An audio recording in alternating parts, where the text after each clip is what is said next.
I've got the plane in, and the plane needs to go out. That was obviously you had to understand those concepts to be able to do that.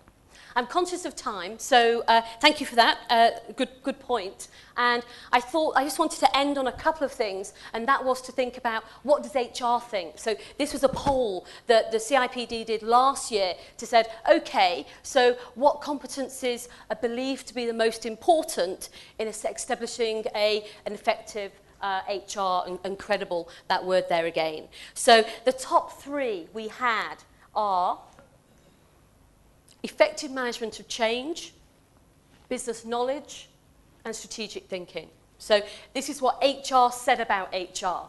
Interesting, when the Ulrich data was done, they asked the line managers.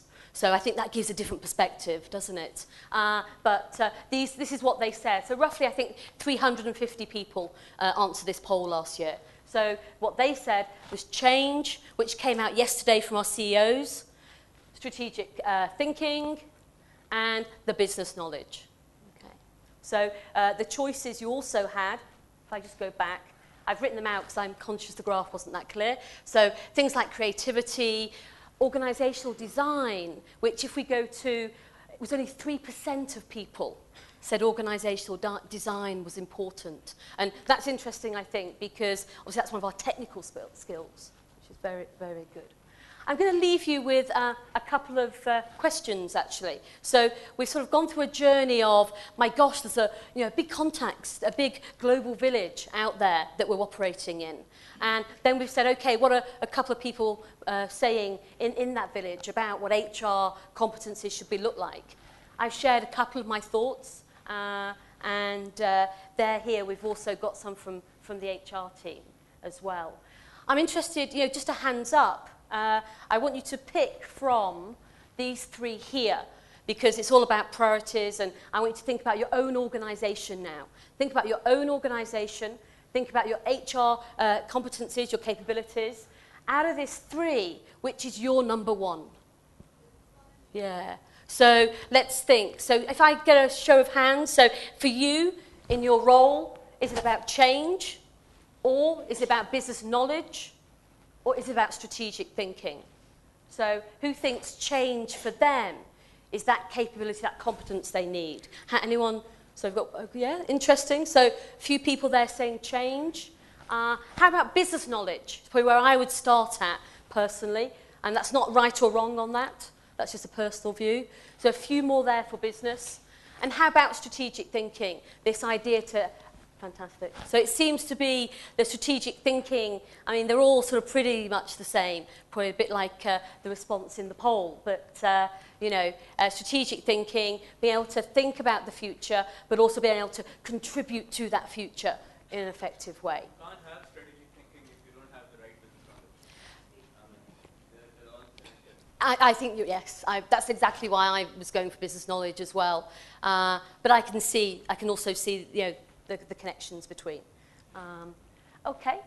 Finally, to leave you with something, I think, thinking about that gap, thinking about, we aspire to the Ulrichs and the CIPDs of the world, we aspire to be credible activists. We need to be credible activists. And I just want you to think about, where you now are as an HR team in terms of your own competencies and capabilities, your skills and your knowledge. And, a couple of questions, do you know your customer?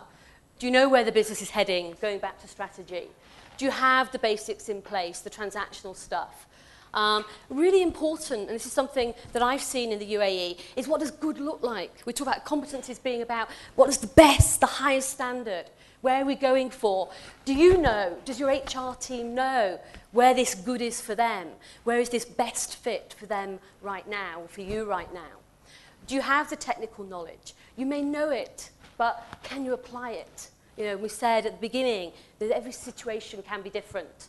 And, going back to a theme from yesterday, are you adding value? How are you adding value? Can you put a number to it? Not just that gut feel, yeah, people are happy and motivated. But actually, they probably are, but how are you going to measure that? And what difference does that make to the business and the figures? What are your strengths? Both as an individual and as a department, and how can you balance across all of those different roles and competencies? And then finally, we have, what can you do differently? We can always do something differently. And that's the trainer in me, isn't it? You know, we can always do something differently. And it's about being cognizant and making sure that we think about that. How can we change so we can deliver on those competencies and we can deliver on for HR for the business, whatever that looks like for that business. So thank you. A quick go through some slides there. And any thoughts from anyone? Any thoughts? Yeah, of course. Let me take these. Great. Thank you very much, Sarah and Kesar. I believe a good first session of a lot of exercises and wisdom and knowledge traveled to you.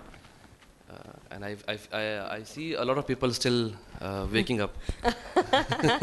That's a good thing, because this session and the session after lunch really requires something really energetic.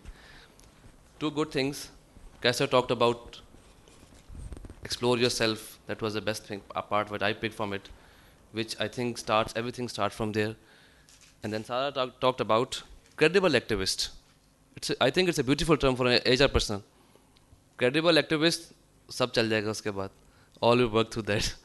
All policy, procedures, strategy, things will come around and go around. Just a quick question answer session. If any one of you have, then we have to go for the tea. Ji, please. Any questions for Sarah and Kesar? Yes, great. Can I have a mic?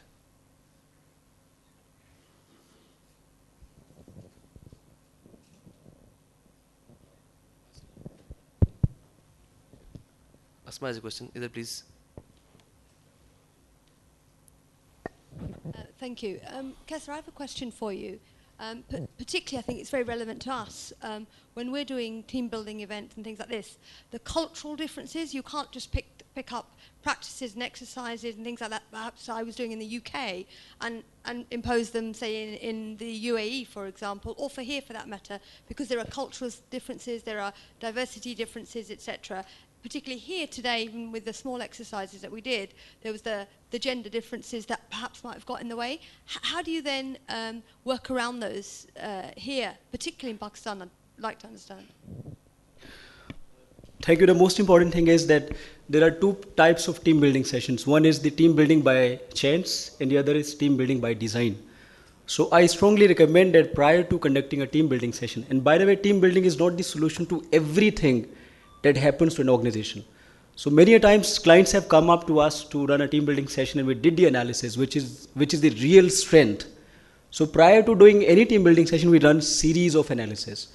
So that includes, for instance, meeting with the top management, taking the feedback from the chief executive himself, interacting with the HR team, interacting with the line managers, and I also make sure that I interact with the participants in advance. So if there are any sensitivities, if there are certain things going on within the group, so I develop the data in advance. So that data really helps you design a program which suits the specific requirements of the organization. So if there are any sensitivities, we do keep those sensitivities in mind. I hope I answered your question. Great. Yes. Anyone else? Great. There's a question here. I think they both have done a good job. Things are clear. Well, I have got a question for Sarah. Actually, we have been talking about competencies, and for job-related specific competencies are always identified. The challenge is assessing competencies on the job, or helping people to assess, for example, line managers to assess various competencies. Can you elaborate something on that, how to assess them? Of course. So you're asking how do we assess the people in our HR teams, perhaps? And educate and guide people, line managers to assess their people. Yes, yeah.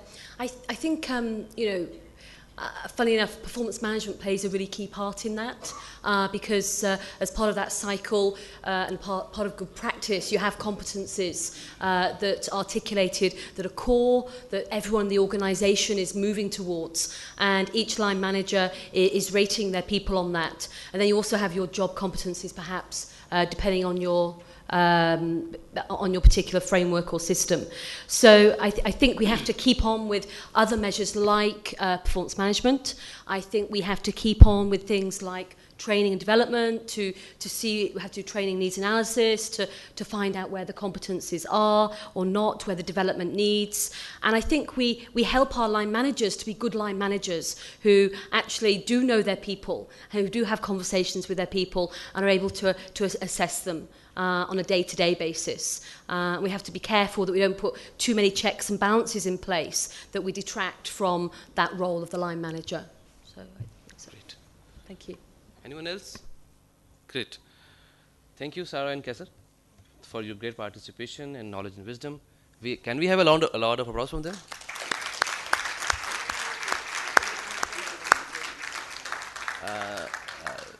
Thank you very much. You can be seated. We are going for the session closing. Ladies and gentlemen, we have a tea ahead, but my request is, as soon as you come back, the effect will go to the session end.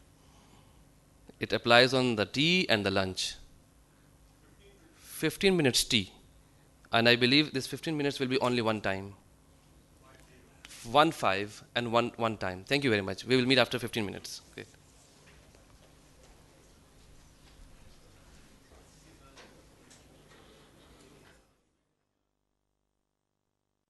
May I request you to please be seated on your allocated or desired seats so that we can proceed further. The next session is quite heavy session with a lot of high scale people here. Can I have anyone to close the door? Great, thank you. Yesterday we also had a session of CEOs. It was quite inspiring and a great discussion was there. Today, the next session after tea is also with the CEOs.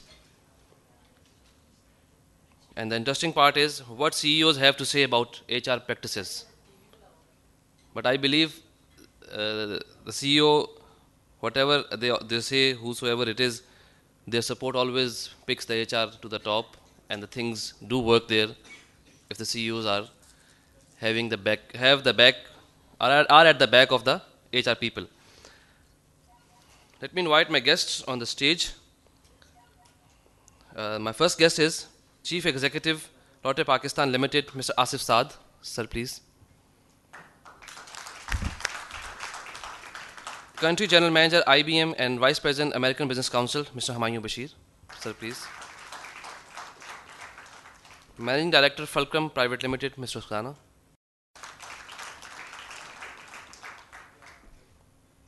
Director HR Global Operations at, sorry, I could not pronounce the name, at Elise, Mr. Al Kareem Hassan.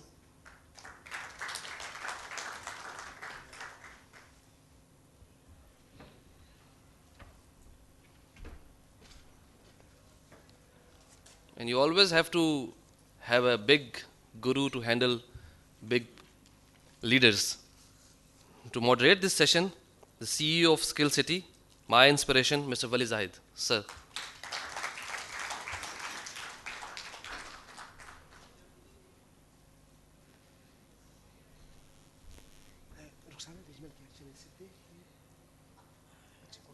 Bismillahirrahmanirrahim.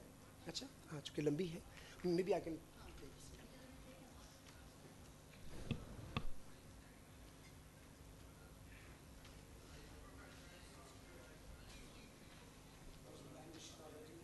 Rahim.